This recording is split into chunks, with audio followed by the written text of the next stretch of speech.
The Kurfürstendamm, Berlin's most fashionable avenue. 13 years earlier, the showcase of Germany, a nation still plagued by crisis. A monument commemorating the millions of victims of the First World War.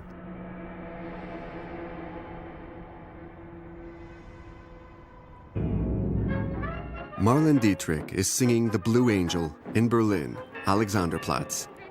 Thomas Mann is savoring his Nobel Prize for Literature in the shade of the linden trees of Avenue Unter den Linden. Berlin is a major cultural center of Europe, one of the most open and tolerant cities in the world.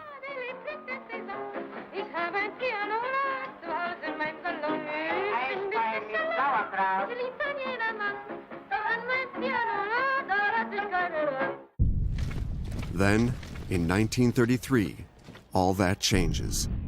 Through intimidation, demagoguery, and exploiting the bitterness of the German veterans, Hitler and his armed militias, like the SA, with their hymn, the Horst-Wessel-Lied, seize control of Germany.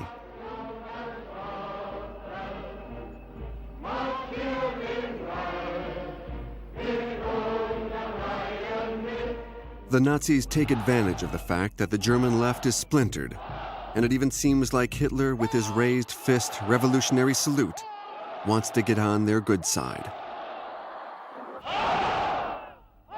German communists take their orders from Moscow, who view the Social Democrats as their true enemy. No alliance is possible between them. So for the last time, German communists sing the Internationale.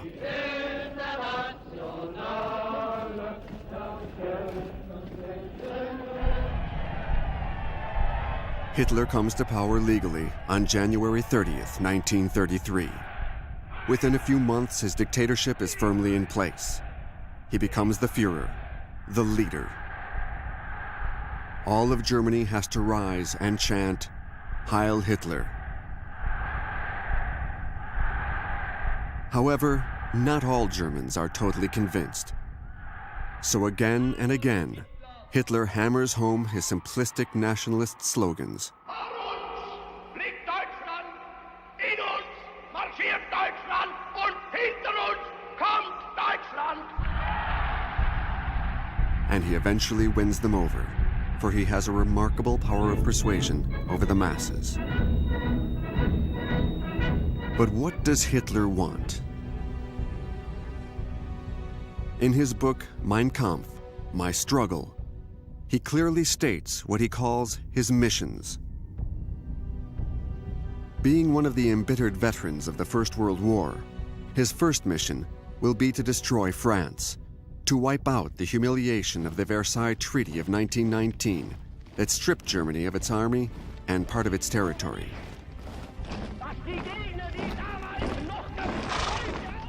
Then, he wants to conquer what he calls living space. Germany has a population of 80 million, twice that of France. He wants to make Germany the world power that it deserves to be.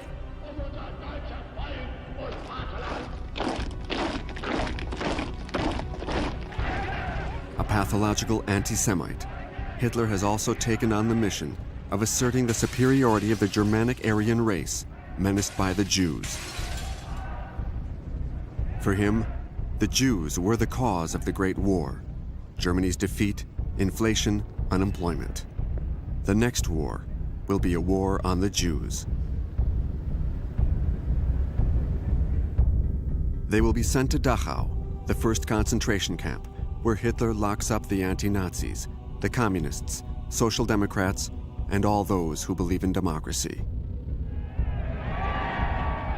Lastly, Hitler takes on the mission of bringing all German-speaking peoples into the Reich's fold, beginning with those of his homeland. The Anschluss. Austria is annexed and immediately submitted to the same reign of terror as Germany, with the opening of one of the most infamous concentration camps at Mauthausen, near Linz.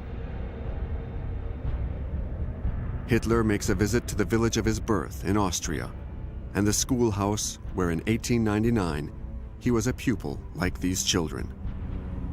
While most of them still go around barefoot, Hitler, can now dream of ruling the world.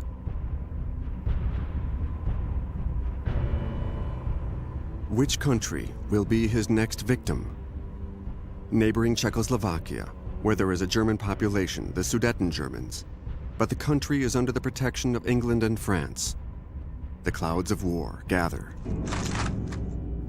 In Munich, temple of Nazism, an 11th-hour peace conference is organized. On one side, Adolf Hitler, who is becoming more and more frightening, and his ally, the Italian dictator Benito Mussolini. Mussolini, the founder of fascism, which means the indoctrination of an entire nation. From childhood on.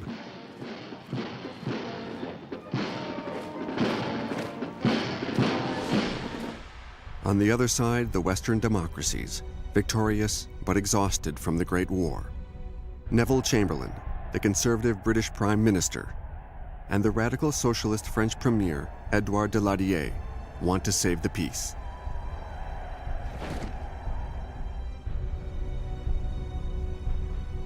They end up accepting the unacceptable. They give up the Czech province of Sudetenland to Hitler in exchange for his solemn promise to make no more claims on another European territory. But what is Hitler's promise worth? Just 6 months later, he invades the rest of Czechoslovakia and enters Prague, accompanied by Marshal Hermann Göring. Göring, a former First World War fighter pilot, one of the founders of the Nazi Party, is now the air minister and an ogre trying to charm the Czech children.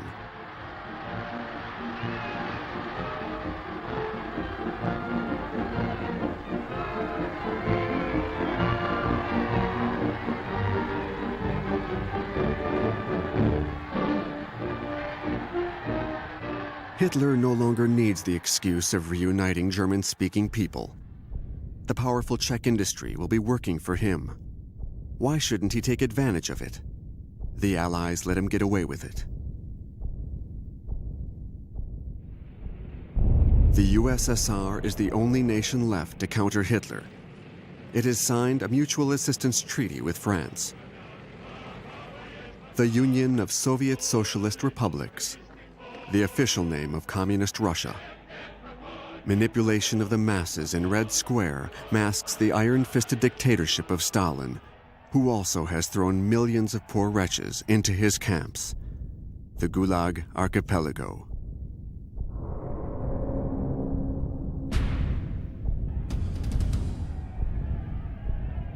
Industrialization and forced militarization have made the USSR a major power. Despite their fear of communism, the Western powers rely on the USSR.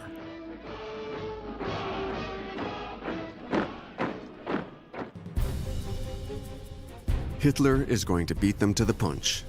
Summer 1939, in his Berchtesgaden chalet, with his Minister of Foreign Affairs, Joachim von Ribbentrop, he prepares a blocking maneuver. Hitler, who swore to destroy communism, sends Ribbentrop, the Nazi, to Moscow to sign a history-making treaty with his worst enemy.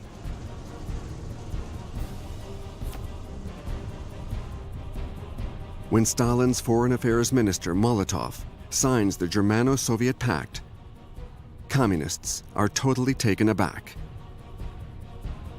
Like these French Party members. It's August 1939, and they're enjoying their first paid vacation, one of the major victories of the Socialist Popular Front. What are the reasons behind this non-aggression pact? The Soviets answer that Stalin is playing for time, letting Hitler and the Western powers kill each other off. Perhaps Stalin, who intends to grab the Baltic countries and part of Poland, even had the illusion that he could share Europe with Hitler on a permanent basis. Hitler himself has some explaining to do to the Nazi chiefs. This pact with Stalin is a shock for them.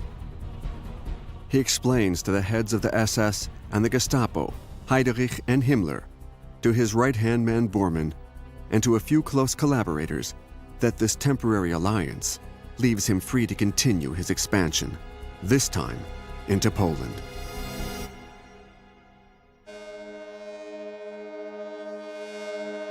For the whole world, the Germano-Soviet Pact means war. The American government brings its citizens home on the French liner Normandy, symbol of an age that is about to disappear.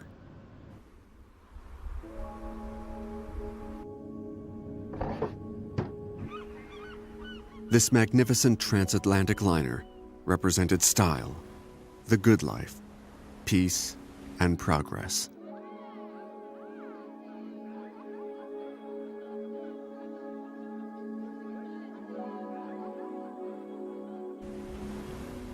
In 1936, the U.S. Congress had passed the Neutrality Act to avoid being dragged into a European war once again.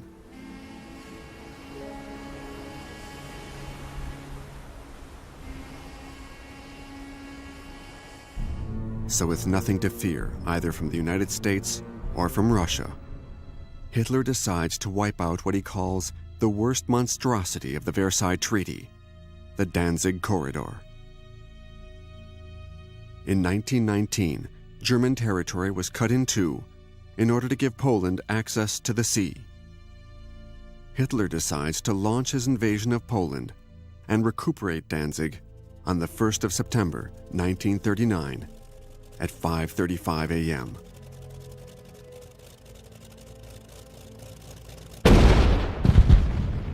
The first cannon shot of the Second World War is fired on Danzig.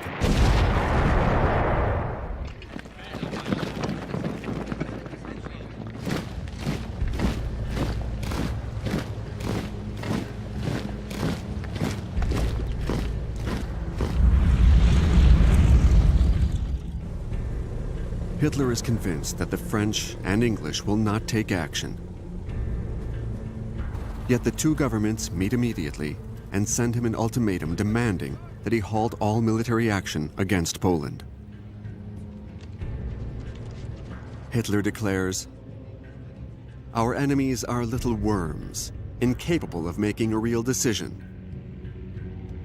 And he adds, "Who wants to get bogged down in a world war for Danzig?" September 3rd, 1939. At 11 a.m., the ambassador of Great Britain in Berlin delivers a declaration of war. At 5 p.m., France declares war on Germany. Hitler can hardly believe it. His interpreter Schmidt writes, "It was like he was petrified, staring into the distance." General Jodl remarks, "For the first time, the Führer's instinct was wrong." German generals find themselves facing their worst-case scenario, war on two fronts. But the die is cast. Hitler unleashes the Wehrmacht, the armed forces of Nazi Germany, onto Poland.